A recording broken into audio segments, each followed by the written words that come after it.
Gaea's Cradle, Serra's Sanctum, Gilded Drake. These are just a few of the impactful cards that came out of Magic's 15th expansion, Urza's Saga. But those are not the cards we're talking about today. Today we are talking about the sleeper picks that we have gone through and found like little archaeologist detectives of Magic cards. The video starts right now.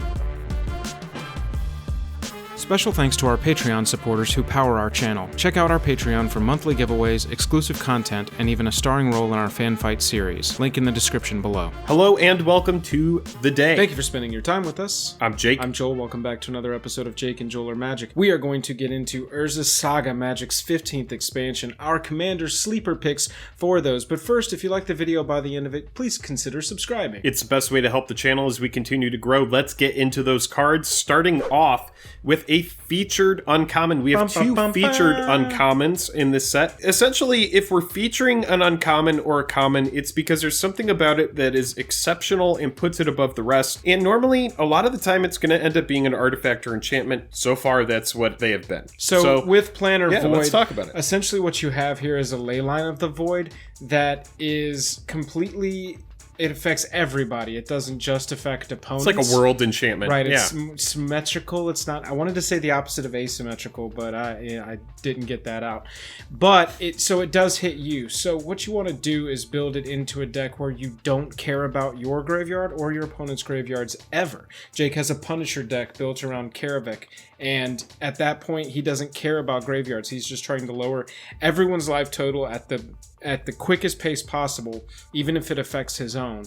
You know, I wouldn't run this necessarily in like my mono black deck because it does have some recursion where I want to pull some stuff out of the graveyard, pull some stuff out of my graveyard. It might not be the main theme, but I've still got, you know, Sepulchral Primordial or whatever, and I want to be able to hit stuff off that. So if you build this into your deck, you want to be aware of what other cards you're putting in there, and you need to want a Void, you know, effect for cheaper, essentially. Cheaper mana cost. This is one of those cards, it's really interesting.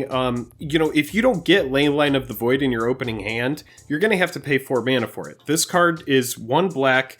Your Worldly Enchantment Void effect is online, and it's one of those things where it's very pesky. Your opponents are going to have to answer this. They may have things in their hand that they don't want to be exiled from the game, and so this could be one of those cards that ends up acting as a stall effect as far as what kind of good creatures make it to the board.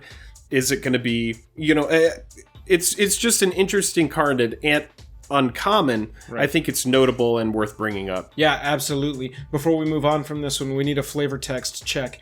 Jake, that says planeswalking isn't about walking, it's about falling and screaming. That's definitely up there for one of my scarier flavor texts I've ever read. That's terrifying. Thran Turbine is up next. We normally wouldn't have more than one uncommon or common that we highlight in these videos. We like to stick it. But this is exceptional, dude. It's so interesting. Good. I really like it because Planeswalkers, commanders, like Kenrith Returned King exist, like Zakama exist, and essentially Thran Turbine, I mean, in a deck where you're running Zakama, honestly, you probably aren't hurting too much for mana as it is, but it does any commander that's got an activated ability, it's going to be able to help you do that every turn. Sure, or any type of we're going to talk about Whetstone in this video.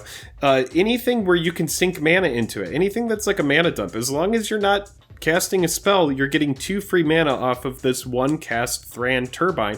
And so I think for an uncommon that's definitely like around $1, this is really interesting. And it is, we did check this, it's only 1 printing on this card, correct? Yeah. Mm-hmm. So even though it's an uncommon, it is notable. We are talking about Urza's block. Urza's block is the first time that we're going to see foils in Magic's history. Urza's Saga, however, is an exception to this. Urza's Saga does not have foils, so they start after Urza's Saga. So if you're trying to get any other kind of OG printing, Like, this is the only printing of this card ever that exists, and at uncommon, it's really neat. Yeah, absolutely. Let's get into the rares, into the fun stuff.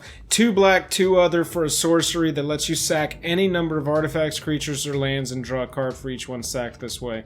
I love this card. This is my kind of card. One of my favorite EDH decks, if you don't know it, is my Erebos God of the Dead deck. And this card would be so fun in that, just to draw extra cards, whatever we need at that point. You know, I'm making a ton of land out of that deck, so this is so good. Like a sack deck, aristocrats deck, this is what you need. Yeah, and it's so much fuel, and it's very much like, all right, our back is against the wall. Sacrifice everything that we have. What can we do? Yeah. And it's just like, everybody who's out there, sorry, you're dead. We're trying to draw cards and figure out what needs to happen. And also, it's really cool that it's at 4 mana. 4 is a very affordable cost in EDH, and I think it's super notable. This card does have multiple printings, but this is the OG printing. Oh, yeah. And the other printing that's available has a white border, so unless you're trying to seek out the foil, this is probably going to be the way to go. It does have cool art, though. That white border one, go check that one out, too. I think you'll like the art just as much as that one. Sentinel Flute is up next. X, 5-cost artifact, but then it sits there, and X is to go search a card with CMC no greater than X, and then put it into your hand. That's pretty strong. Repeatable tutor effect? Yeah, repeatable tutor effect for creatures under $1. The only thing holding this back is its casting cost, right. But other than that, it's just like every turn that you're not doing something with the mana in your hand. I mean, you could even do this for, I don't know, 0 and shuffle your library. Yeah, I mean, it's just like to. I like that it goes into your hand. You know, you can do this at your opponent's end step kind of trick. So that you've got it ready to go next turn, that kind of thing. You can wait until you see what you need. If you need a creature with an ETB of destruction on enchantments, artifact, whatever, go get an acidic slime if you need to, that kind of thing. I think that this one's got a lot of potential. Sure, and also this is another card that does have one other printing. Mm-hmm. I believe this art is way cooler. Yeah, this art is way cooler, and I believe the other printing was like 10th edition. Yeah, so I think it was just a core set, yeah. The other printing is going to have a foil possibility, but this is just, it really is that old, beautiful art that is just, you don't see this anymore. Did you see the name of who illustrated this art? Barry. Barry. Sweet Barry. Just Barry. Raspberry. No. Whetstone is up next. I was on the fence about this one, and Jake pushed me over the edge. I really like my Sir Conrad deck as well.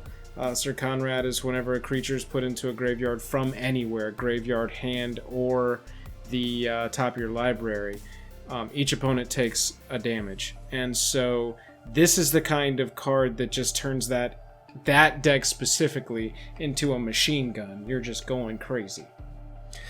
Yeah, and there's no tap on it. That's why the card made the cut. It's just sink any amount of mana into this that you have available, and let's go to town. Everybody is milling, and it's each player. If it's Sir Conrad and you're in a 4-player game, this is just like, oh man. Oh god. Right. Don't let Sir Conrad make it to the party with his Whetstone, because I tell you, it's over after that. Right, but there's also a lot of, Una. There's a lot of mill decks. Oh, Carador, dude. Around. Like, for Carador loves having creatures in the yard. And Carador plays effects like Eternal Witness that are going to be able to get any card back. So even though it's going to be milling more than just creatures, this is like the kind of thing that you want to fuel a graveyard deck. It's 3 mana to just like dump continually, fill the graveyard if you don't have the other spells that are doing it. And it's a sticky artifact. The word made it into the video. Hey, that's what we were waiting for, right? That word haunts me in my dreams. Shivan Gorge is up next. This is a repeatable source of very slowly damaging your opponents to death. Yeah, and I like it from a two-headed standpoint. Yeah. I also like it from a regular, just like, and we're pinging everybody. Yeah, exactly. And EOT feel the pain. ping everybody before it comes back around to you, you know, especially when you're towards the end and you just need, you know, any little bit of damage is going to help. I think about it alongside effects that double damage. And so having this kind of effect, I don't think I would put it on a card outside of a land. Right. But the fact that this ability is able to exist on a land, that's why it's here. Yep, I agree. I agree completely. The last one here we got here, Soul Sculptor. Okay, so Jake and I firmly disagree about this card. When I was looking through this set for the first time, I saw this card and started giggling because I had never ever seen it before. And essentially, to me, it reads 1 white, 1 other, tap it, target Eldrazi at the beginning of your attack step, becomes an enchantment and loses all abilities until a player successfully casts a creature spell. It doesn't make the creature re-ETB, so you're not giving away free ETBs off of anything. It just says, nah, go away for a little while. Sorry. I love this if it has like a lightning greaves on it, but honestly, the fact that it dies to ping, like it just dies to any sort of pestilence or any sort of like any kind of damage. I do like the effect though. Yeah. I think you're thinking about it from the perspective of what is the best case scenario. But I do really like the card. When I read it, I was like, oh, that's a cool effect. And I was like, wait, it's a 1/1. I hate it. And then that's kind of like what happened was I just kind of like cringed at it. Yeah. But we are including it today because it is a notable effect and it is a very, very cheap card. So if you build this into something where like everything has hexproof, like asceticism, and then you're playing it after you know that it's going to be protected once it hits the battlefield, sure, I do think it has some merit. I'm going to build it into one of my decks and defeat you with it soon, and you're going to hate that. I hope so.